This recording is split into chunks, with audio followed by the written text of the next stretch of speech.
Xenoblade Chronicles is, without a doubt, one of the greatest JRPG franchises of all time. Do not sleep on Xenoblade Chronicles. Welcome back to Pixel Positive Gaming. Make sure you guys hit the like button and subscribe so that you don't miss out on any of the awesome planned content that I have coming up on Xenoblade Chronicles, Final Fantasy, and many other games. With that, let's get into why I think Xenoblade Chronicles is one of the best JRPG franchises of all time. The Xenoblade Chronicles franchise has only been around for about 10 years globally.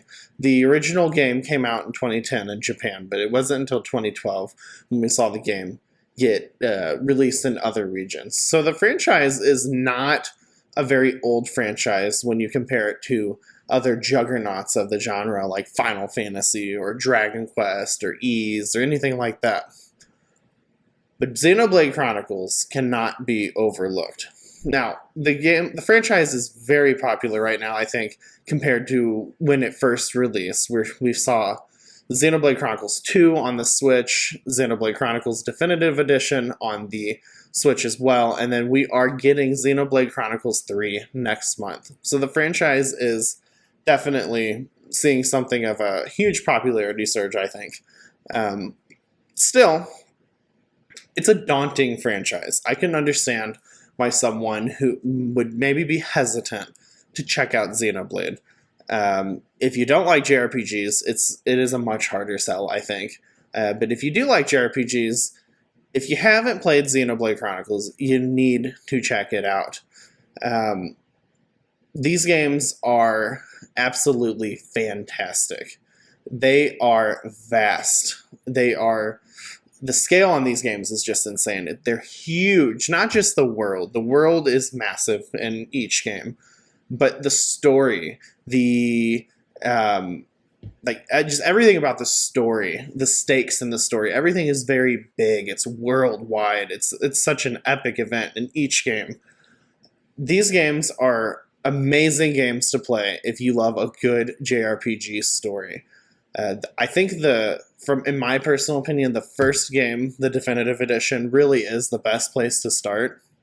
Xenoblade Chronicles 2 is the game that I started with, and while the game is very, very good, it does have a bit of a slower start, so it might be kind of hard to get into Xenoblade Chronicles 2 right off the bat. The game is also a little bit more complex in terms of how the combat and the mechanics work.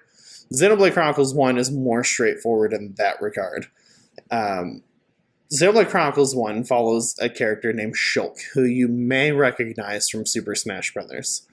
Shulk is a very compelling protagonist. All the characters in Xenoblade Chronicles 1 are very compelling, but Shulk is a very great protagonist. I think he does a really good job of carrying that mantle of being the main character.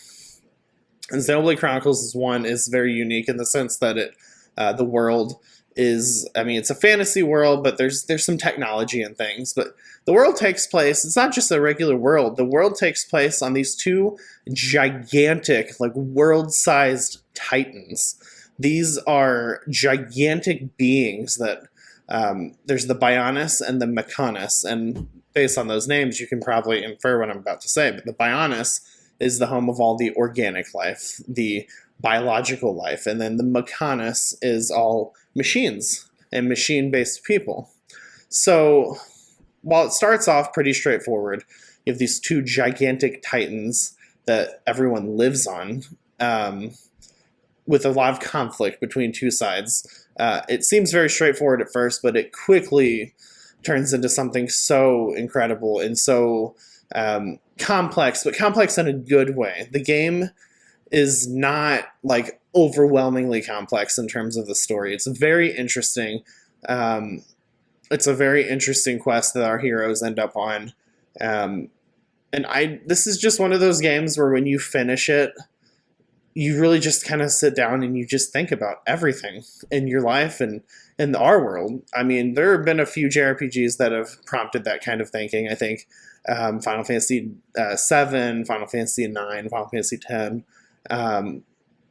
Xenoblade Chronicles is one of those games. You finish this game and you're just floored by the parameters, the stakes, everything that happened in the story. to the point where you're just thinking about it. You're just sitting down and you're thinking about it. At least that's how I experienced it.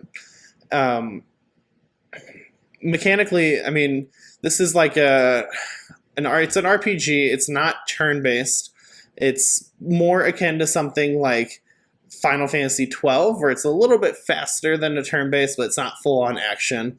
Most of the combat involves like positionals, like moving behind an enemy, moving to the side. So there is player involvement, that makes it really interesting beyond your typical strategy, managing hit points and buffs, debuffs, that sort of thing. So it's a very good combat system, and the difficulty settings make this game very accessible. If you play on the casual mode, the game is much easier. It's not extremely easy. It still has some difficulty, but it's easier for a newcomer to play. Xenoblade it's a beautiful game. Yes, the game doesn't quite have the resolution that I would like to see from a game like this, but my goodness, the world is so beautiful. The Gar plains, of course, are famous. It's a level in Super Smash Brothers. The music track is very, very, very, very popular, very well known. The world is just incredible to explore. You go to all these different locations on the Bionis, and you get to explore the Mechanis. I'm not going to spoil any story or anything, but these maps in this game are just massive, absolutely massive. And I absolutely love that you get experience points, not just from combat, not just from quests, but also from exploring.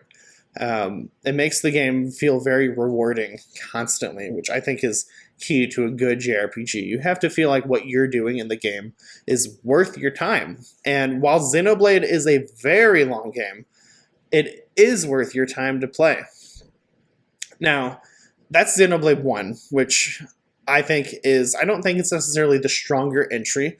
I think that 2 has a lot going for it. I think Xenoblade 1 is just far more accessible. Xenoblade 2 is a little bit different. The world, I think, is a bit more interesting and varied in terms of like just the scenery, the biomes, that sort of thing. And the characters are very interesting in 2. You get a lot of really great variety of characters in Xenoblade 2. But, I have a sneaking suspicion that the franchise is not quite as popular as it could be. I think that it gets kind of a bad rep sometimes for being very convoluted, very over the top. The game is very Japanese in the way it is developed. It can be very dramatic at times. Sometimes the dialogue can be a bit corny. But that's just part of the charm for me. For me, that's one of the things I love about like a great JRPG series is that I just call it like the JRPG charm. It's just how JRPGs are. And Xenoblade just hits every mark. It checks every box for me. You guys have got to play Xenoblade if you have not played Xenoblade Chronicles. It is incredible. We've got a Nintendo Direct coming tomorrow for Xenoblade Chronicles 3. Xenoblade Chronicles 3 actually comes out next month. Everyone's hoping that we eventually get a port of the Wii U exclusive Xenoblade Chronicles X, which is kind of like I wouldn't really say it's a spinoff, but it's not really in the main line either, as far as we know. Have you guys played Xenoblade Chronicles? What do you guys think about Xenoblade Chronicles 1, 2, X, any of them? I would love to hear from my Xenoblade fans in the comments. I have been a fan of this series for quite a while. I finally finished Xenoblade Chronicles 1 recently. I played 2 first. Loved it. I played most of 1, stopped a little bit, came back to it, and played through it again and actually finished it.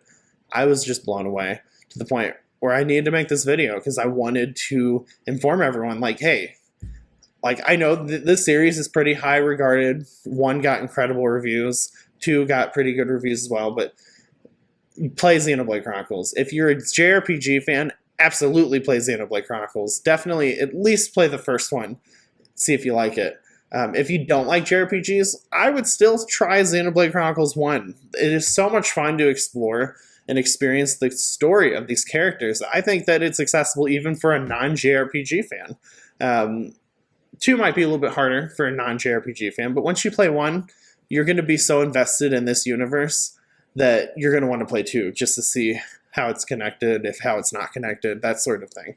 Because these games, while 2 is technically a sequel, these also could be viewed a bit separately, and you could play them in either order, honestly, though I really do think you should start with 1.